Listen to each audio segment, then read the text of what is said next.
This combined vitamin K2 and D3 pill is the most popular supplement in the K2 space.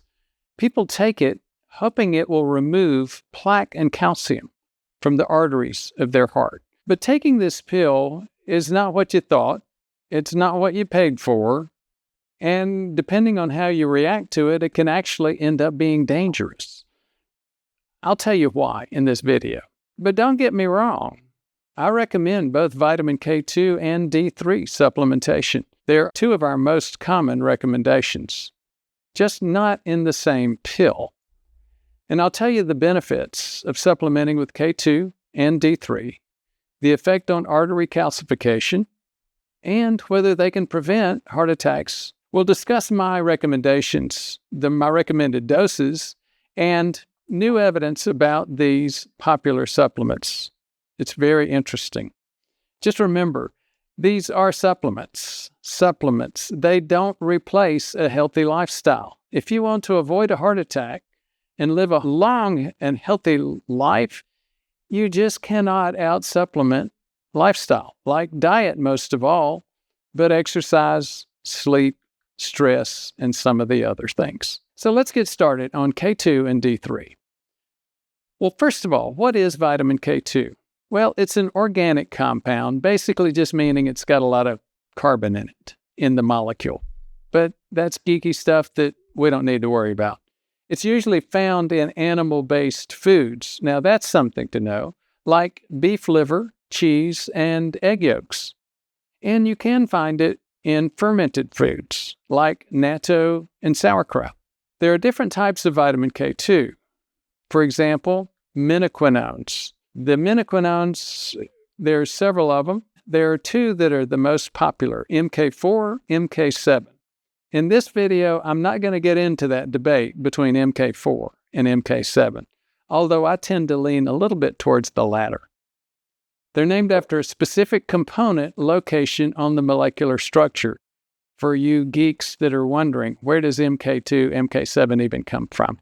Now, I reviewed over 50 articles regarding the benefits of K2 supplementation. 50 articles, and this is what I found. Does vitamin K2 pull calcium out of the arteries and put it in the bones? Well, no, not exactly. We've been saying this for years, and I know that's a disappointment to a lot of people that heard that. But don't get too disappointed yet. There's plenty of evidence that it impacts a couple of very important proteins, enzymes.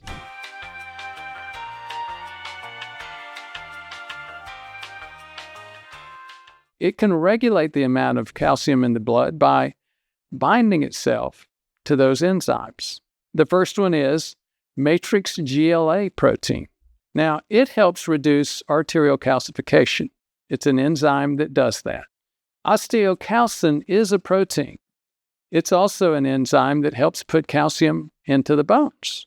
So, yep, there may be some intermediaries and actors here, but they do have some of the impacts that we talked about. Vitamin K2 supplementation has been shown to be really helpful in cases of osteoporosis, that is, thin bones, weak bones, especially at high doses like what we call mega dose, 45 milligrams, not micrograms, milligrams. But the problem comes when we talk about coronary calcification, the calcification of the arteries that provide blood supply to your heart.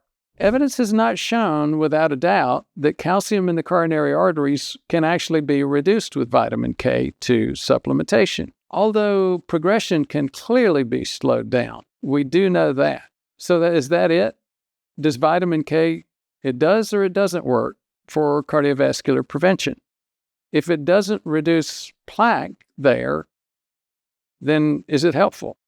Well, in reality, multiple studies have shown that K2 supplementation has positive effects on metabolic health, specifically prediabetes, diabetes, what the doctors call insulin resistance. It's also been shown to reduce the risk of heart disease. So now maybe we're starting to get to the key of the issue here. If you've seen the channel before, you know by now, metabolic disease, that is, mostly prediabetes, but it also diabetes, insulin resistance, all the same thing, just different degrees. They are the number one neglected cause of heart attacks and strokes.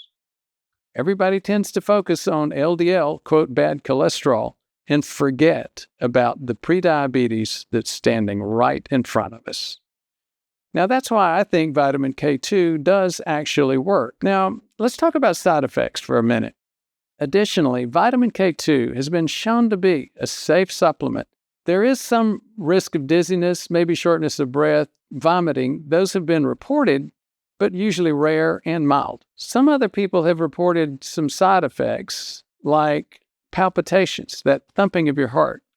However, when I go into the real evidence, I don't see any proof. I don't see any significant evidence that vitamin K2 does cause any type of dangerous palpitation. Well, what about bleeding or clotting? You'll hear that too.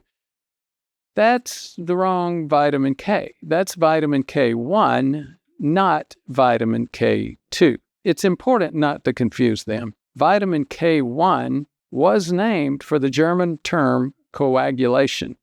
K1 is very important to clotting. K2 is not. What about the dose? I do recommend supplementing with 400 micrograms or more of vitamin K2. And you can have your own debates about whether it should be MK4 or MK7. I recommend it to improve insulin resistance and therefore the risk of cardiovascular disease. If you have osteoporosis, go on up to 45 milligrams. But again, as you can see, one thing I don't recommend is the usual dose you're going to see in these combination pills. Another thing that I don't recommend is trying to remove calcium out of your artery walls. Just a quick note about that. Once you begin to understand plaque and how it happens and how it progresses, you're going to be happy to see that if you have soft plaque, you're able to calcify it with an improved lifestyle. That may sound confusing right now. We're not going to go down that bunny hole. But you can do that in my plaque reversal video. We'll show you a link at the end of the video if you want. What about vitamin D3? It's also known as cholecalciferol, for those of you who really want to hear a big name, cholecalciferol. It's the vitamin that actually behaves like a hormone. It's more like it's stored in fat tissue and some other things that you find with hormones that we're not going to get into today. But that storage in fatty tissue is important. We do get into it in other videos. Here's one key thing to remember. Almost half of the population worldwide lacks vitamin D. And even though the academic community, medical community, used to ignore it, over the past few years with things like diabetes and COVID, yep, I said the word, the academic communities really became much more focused and accepting of vitamin D-related issues. Low vitamin D levels have been associated with increased cardiovascular risk for years. Evidence shows that supplementing with both vitamin D3 and vitamin K2 has better effects, especially for osteoporosis and diabetes and cardiovascular risk and the risk of fractures. So now that we've talked a little bit about the two, what's the recommended dose for D3? Well, I do recommend supplementing with D3. I recommend you measure your levels first if possible and then supplement accordingly. Now, levels between 50 to 90 nanograms per milliliter are the best for cardiovascular prevention. Supplementing with 5,000 international units a day is usually sufficient, and it's also safe. I recommend taking vitamin K2 and D3, but why not take them together? It seems like it would be simpler, easier, it might even work better. Well, K2 and D3 are not the same in terms of their safety curve. And I'll get some haters and debate about this too. Some people say, oh, don't be afraid of vitamin D3. Any level is fine. Others will say, well, yes, there have been problems, but those are associated really with hidden magnesium problems. Let's just talk about what the evidence is, and that's where I'm going.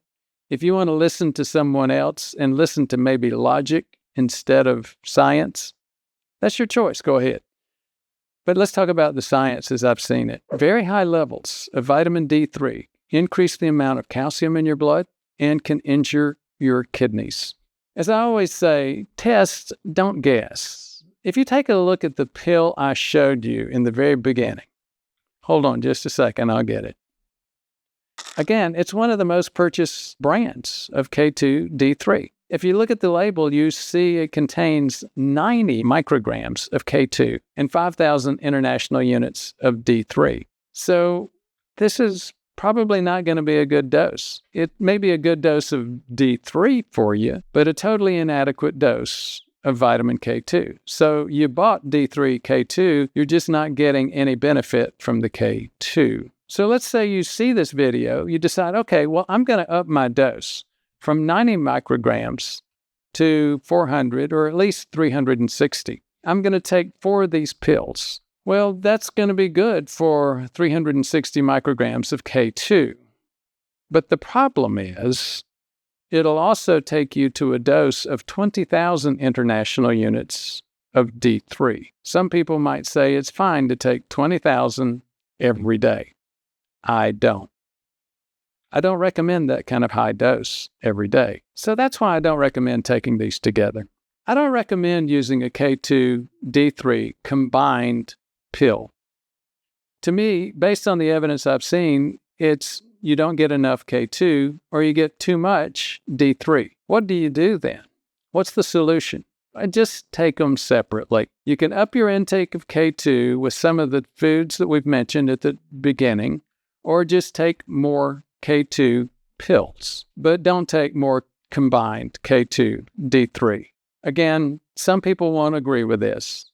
The next statement I make, either sun exposure alone is just not going to give you the amount of D3 you need, especially as you get older. Getting too much sun can actually increase the risk of skin cancer for some of us, like myself. I'm 67 years old, and I've had over 50 skin cancers. Yes, I'm one of those high-risk skin cancer patients. If you need to take these, and most of us do, please just take them separately and take the right dosages. Oh, and you know what? There's one other thing that I promised earlier in the video. What about that new evidence? A recent study published in May of this year, 2024, is showing that matrix GLA protein, you remember that's the protein that increases with K2 supplementation, it can decrease the rate of calcification of coronary arteries. Remember we talked about that. But it's also associated with increased aortic calcification. Now, wonder what that might mean in that meta-analysis.